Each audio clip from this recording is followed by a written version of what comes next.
بزرگان محترم، میرے عزیز دوستوں اور میرے معزز ویورز، آج ایسا کرتے ہیں سورہ رحمان کی تلاوت کرتے ہیں۔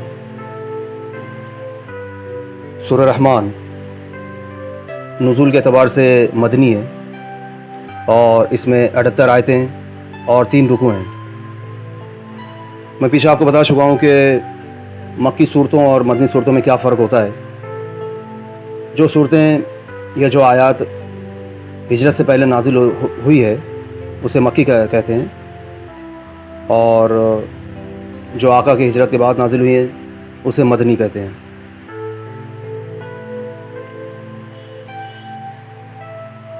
بسم اللہ الرحمن الرحیم۔ الرحمن علم القرآن۔ شروع کرتا ہوں میں اللہ پاک کے نام سے جو بڑا مہربان نہایت رحم والا ہے۔ رحمان نے قرآن سکھایا۔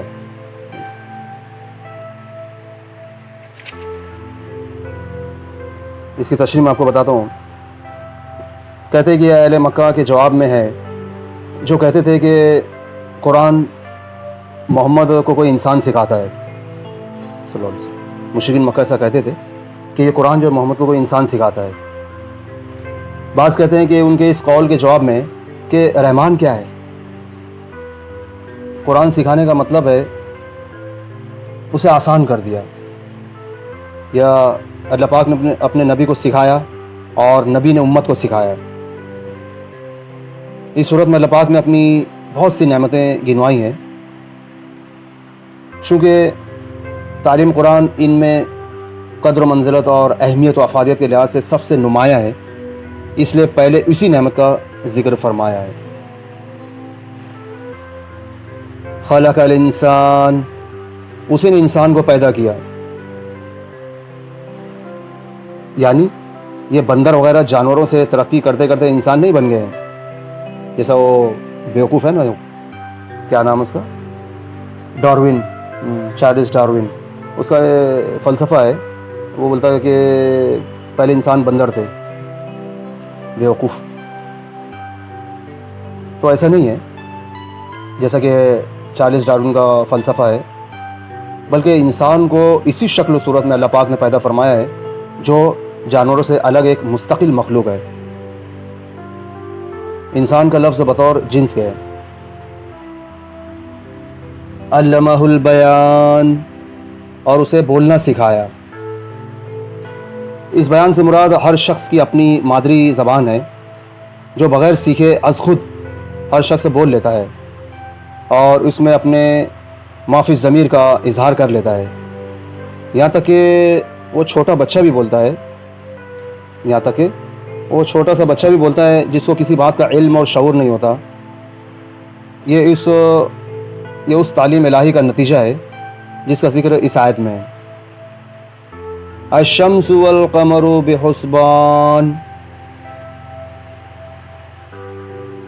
آفتاب اور ماہتاب مقررہ حساب سے ہیں، یعنی اللہ پاک کے ٹھہرائے ہوئے حساب سے اپنی اپنی منزلوں پر رواں دواں رہتے ہیں، ان سے تجاوز نہیں کرتے۔ والنجم والشجر یسجدان، اور ستارے اور درخت دونوں سجدہ کرتے ہیں، جیسے اللہ پاک نے دوسرے مقام پر فرمایا أَلَمْ تَرَ أَنَّ اللَّهَ يَسْجُدُ لَهُ مَن فِي السَّمَاوَاتِ وَمَن فِي الْأَرْضِ وَالشَّمْسُ وَالْقَمَرُ وَالنُّجُومُ وَالْجِبَالُ وَالشَّجَرُ وَالدَّوَابُ۔ یہ سورہ حج کی آیت نمبر 18 ہے۔ وَالسَّمَاءَ رَفَعَهَا وَوَضَعَ الْمِيزَانَ، اسی نے آسمان کو بلند کیا اور اسی نے ترازو رکھی، یعنی زمین میں انصاف رکھا جس کا اس نے لوگوں کو حکم دیا۔ جیسے ایک مقام پر اللہ پاک نے فرمایا لقد ارسلنا رسولنا بالبینات وانزلنا معه الكتاب والمیزان لیقوم الناس بالقسط، سورہ حدید آیت نمبر 25۔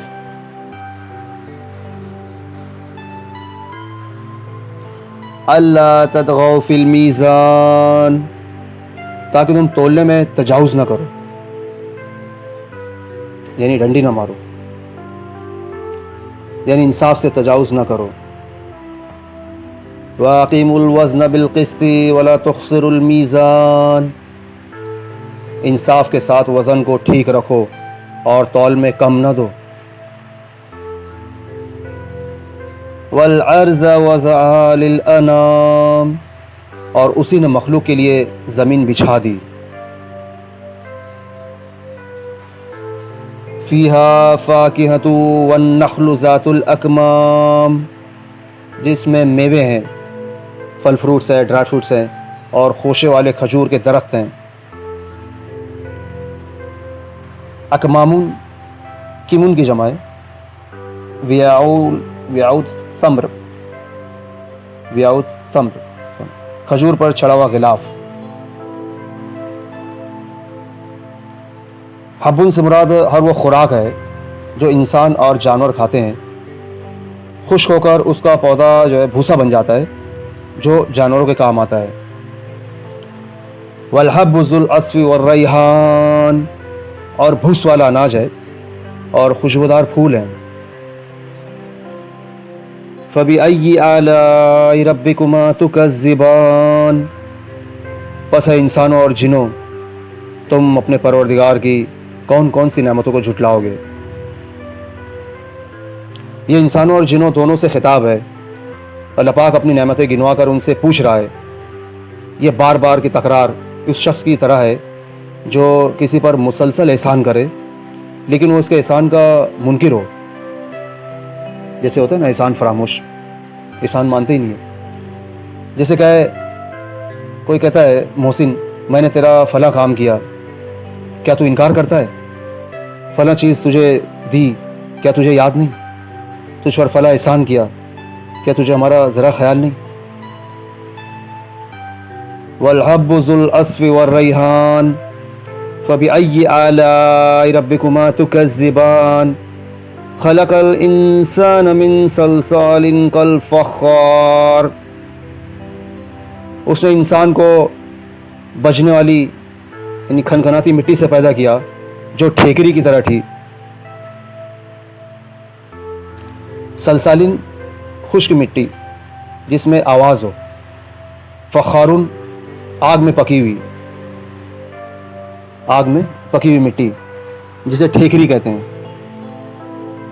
اس انسان سے مراد حضرت آدم علیہ السلام ہے جن کا پہلے مٹی سے پتلا بنایا گیا اور پھر اس میں اللہ پاک نے روح پھونکی. پھر حضرت آدم علیہ السلام کی لیفٹ پسلی سے مائی ہوا کو پیدا فرمایا اور پھر ان دونوں سے نسل انسانی چلی. وَخَلَقَ الْجَانَّ مِن مَّارِجٍ مِّن نَّارٍ، اور جنات کو آگ کے شعلے سے پیدا کیا. اس سے مراد جو سب سے پہلا جن ہے جو ابو الجن ہے یا جن بطور جنس کے ہے، جیسا کہ ترجمہ جنس کے اعتبار سے ہی کیا گیا ہے. مارجن آگ سے بلند ہونے والے شعلے کو کہتے ہیں. فَبِأَيِّ آلَاءِ رَبِّكُمَا تُكَذِّبَانِ، بس تم اپنے رب کی کس کس نعمت کو جھٹلاؤ گے. یعنی تمہاری یہ پیدائش بھی اور پھر تم سے مزید نسلوں کی تخلیق اور افزائش یہ اللہ پاک کی نعمتوں میں سے ہے. کیا تم اس نعمت کا انکار کرو گے؟ رب المشرقین ورب المغربین، وہ رب ہے دونوں مشرقوں اور دونوں مغربوں کا. ایک گرمی کا مشرق اور ایک سردی کا مشرق، اسی طرح مغرب بھی ہے، ایک گرمی کا مغرب اور ایک سردی کا مغرب. اس لیے دونوں کو تسنیہ ذکر کیا ہے. موسموں کے اعتبار سے مشرق و مغرب کا مختلف ہونا، اس میں بھی انسان و جنات کی بہت سی مصلحتیں ہیں، اس لیے اسے بھی نعمت قرار دیا گیا ہے. فَبِأَيِّ آلَاءِ رَبِّكُمَا تُكَذِّبَانِ، تو آئے جنوں اور انسانوں تم اپنے رب کی کس کس نعمت کو جھٹلاؤ گے. مرج البحرین یلتقیان، اس نے دو دریا جاری کر دیے جو ایک دوسرے سے مل جاتے ہیں. مرجا بمعنی ارسلہ، جاری کر دیے. اس کی تفصیل سورہ الفرقان آیت نمبر 53 میں گزر چکی ہے، جس کا خلاصہ یہ ہے کہ دو دریاؤں سے مراد بعض کے نزدیک ان کے الگ الگ وجود ہیں. جیسے میٹھے پانی کے دریا ہیں جن سے کھیتیاں سیراب ہوتی ہیں اور انسان ان کا پانی اپنی دیگر ضروریات میں بھی استعمال کرتا ہے. دوسری قسم سمندروں کا پانی ہے جو کھارا ہے، جس سے کچھ اور فوائد ہیں، جس سے کچھ الگ فوائد ہیں. یہ دونوں آپس میں نہیں ملتے. بعض نے اس کا مفہوم یہ بیان کیا ہے کہ کھارے سمندروں میں ہی میٹھے پانی کی لہریں چلتی ہیں اور یہ دونوں لہریں آپس میں ملتی نہیں بلکہ ایک دوسرے سے جدا اور ممتاز ہی رہتی ہیں. اس کی ایک صورت تو یہ ہے کہ اللہ پاک نے کھارے سمندروں میں ہی کئی مقامات پر میٹھے پانی کی لہریں بھی جاری کی ہوئی ہیں اور وہ کھارے پانی سے الگ ہی رہتی ہیں. دوسری صورت یہ بھی ہے کہ اوپر کھارا پانی ہو اور اس کی تہہ میں نیچے چشمہ آب شیرین، جیسے کہ واقعتاً بعض مقامات پر ایسا ہے. تیسری صورت یہ ہے کہ جن مقامات پر میٹھے پانی کے دریا کا پانی سمندر میں جا کر گرتا ہے وہاں کئی لوگوں کا مشاہدہ ہے کہ دونوں پانی میلوں دور تک اس طرح ساتھ ساتھ چلتے ہیں کہ ایک طرف میٹھا دریائی پانی اور دوسری طرف وسیع و عریض سمندر کا کھارا پانی. ان کے درمیان اگرچہ کوئی آڑ نہیں لیکن یہ باہم ملتے نہیں. دونوں کے درمیان یہ وہ برزخ آڑ ہے جو اللہ پاک نے رکھ دی ہے. دونوں اس سے تجاوز نہیں کرتے. بینہما برزخ لا یبغیان، ان دونوں میں سے ایک آڑ ہے کہ اس سے بڑھ نہیں سکتے. فَبِأَيِّ آلَاءِ رَبِّكُمَا تُكَذِّبَانِ، بس اپنے پروردگار کی کون کون سی نعمتوں کو جھٹلاؤ گے. یخرج منہما اللؤلؤ والمرجان، ان دونوں میں سے موتی اور مونگے برآمد ہوتے ہیں. مرجان سے چھوٹے موتی یا پھر مونگے مراد ہیں. کہتے ہیں کہ آسمان سے بارش ہوتی ہے تو سیپیاں ہوتی ہیں نا اپنے منہ کھول دیتی ہیں، جو قطرہ ان کے اندر پڑ جاتا ہے وہ موتی بن جاتا ہے. مشہور یہی ہے کہ موتی وغیرہ میٹھے پانی کے دریاؤں سے نہیں بلکہ صرف آب شور یعنی سمندروں سے ہی نکلتے ہیں.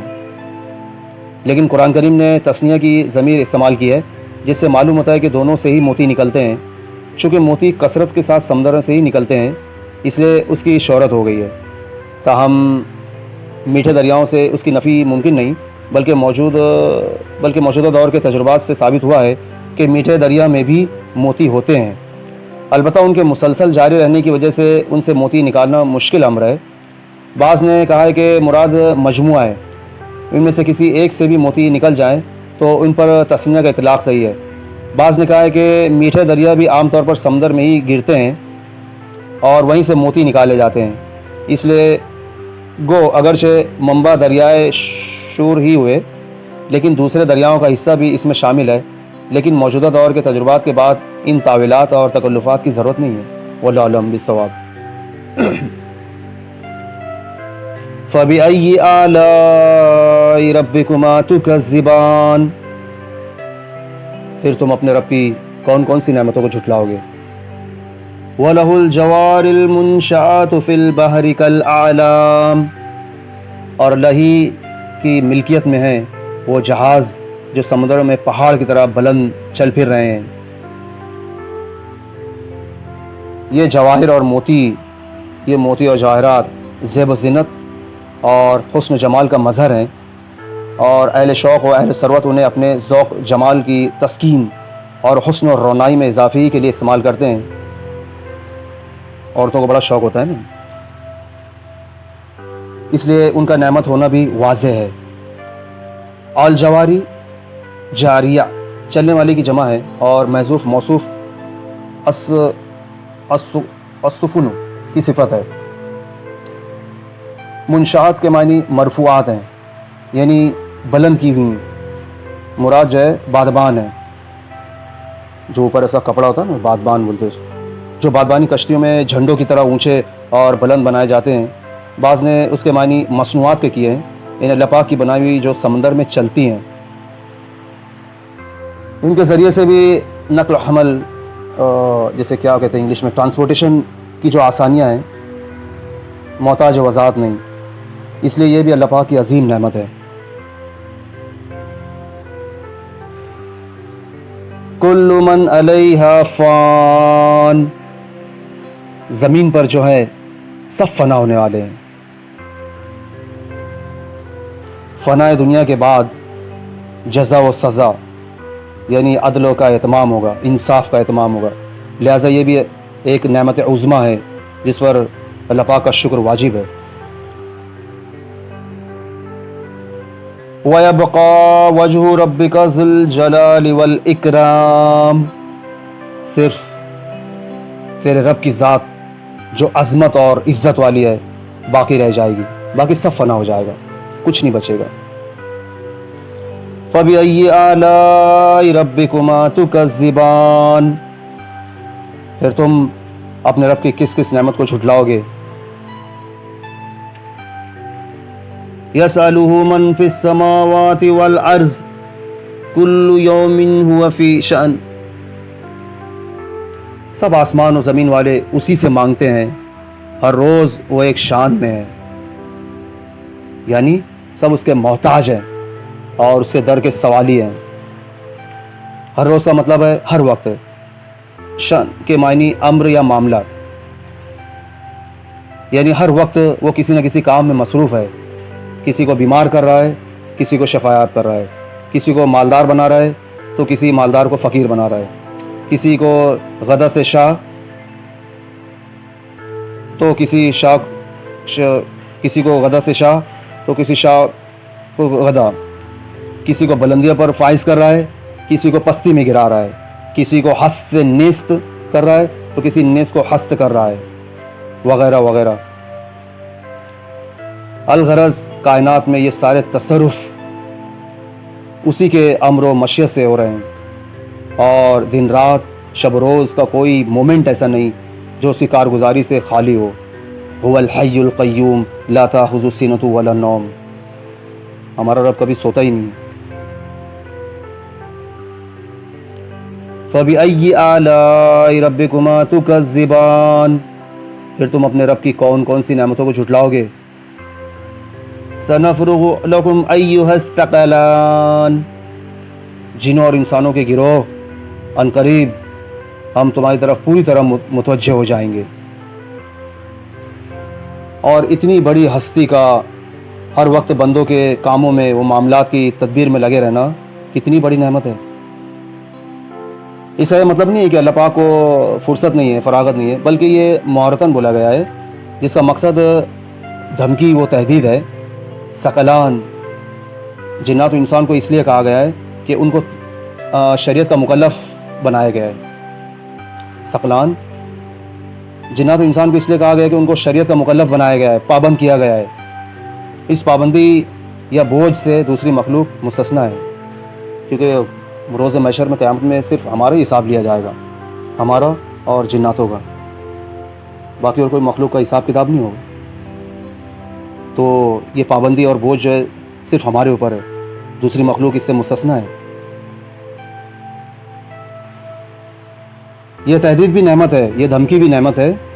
یہ جو دھمکی ہے یہ بھی نعمت ہے کہ اس کے جو ہم بولتے ہیں کہ اللہ پاک نے دھمکی کیوں دی ہے، یہ دھمکی بھی نعمت ہے کہ اس سے جو ہے بدکار بدیوں کے ارتکاب سے باز آ جائے، اس سے جو ہے گنہگار گناہوں کے ارتکاب سے باز آ جائے، اور نیکیاں کرنے والے اور زیادہ نیکیاں کمائیں، اور محسن اور زیادہ نیکیاں کمائیں۔ فَبِأَيِّ آلَاءِ رَبِّكُمَا تُكَذِّبَانِ يَا مَعْشَرَ الْجِنِّ وَالْإِنسِ إِنِ اسْتَطَعْتُمْ أَن تَنفُذُوا مِنْ أَقْطَارِ السَّمَاوَاتِ وَالْأَرْضِ فَانفُذُوا لَا تَنفُذُونَ إِلَّا بِسُلْطَانٍ، اے گروہ جنات اور انسان، اگر تم میں آسمانوں اور زمین کے کناروں سے باہر نکل جانے کی طاقت ہے تو نکل کے دکھاؤ، نکل بھاگو، بغیر غلبے اور طاقت کے تم نکل نہیں سکتے۔ یعنی اللہ پاک کی تقدیر سے اور اللہ پاک کی قضا سے تم بھاگ کر کہیں جا نہیں سکتے، یعنی اللہ پاک کی تقدیر سے اور قضا سے تم بھاگ کر کہیں جا سکتے ہو تو چلے جاؤ، یہ اللہ پاک بول رہا ہے۔ لیکن یہ طاقت کس میں ہے؟ کس میں یہ طاقت ہے؟ اور بھاگ کر آخر کہاں جاؤ گے؟ اور بھاگ کر آخر کہاں جاؤ گے؟ کون سی جگہ ایسی ہے جو اللہ پاک کی اتھارٹیز سے باہر ہو؟ یہ بھی تہدید ہے، یہ بھی دھمکی ہے جو مذکورہ تہدید کی طرح نعمت ہے۔ بعض نے کہا ہے کہ یہ میدان محشر میں کہا جائے گا جبکہ فرشتے ہر طرف سے لوگوں کو گھیر رکھے ہوں گے۔ دونوں ہی مفہوم اپنی اپنی جگہ صحیح ہیں۔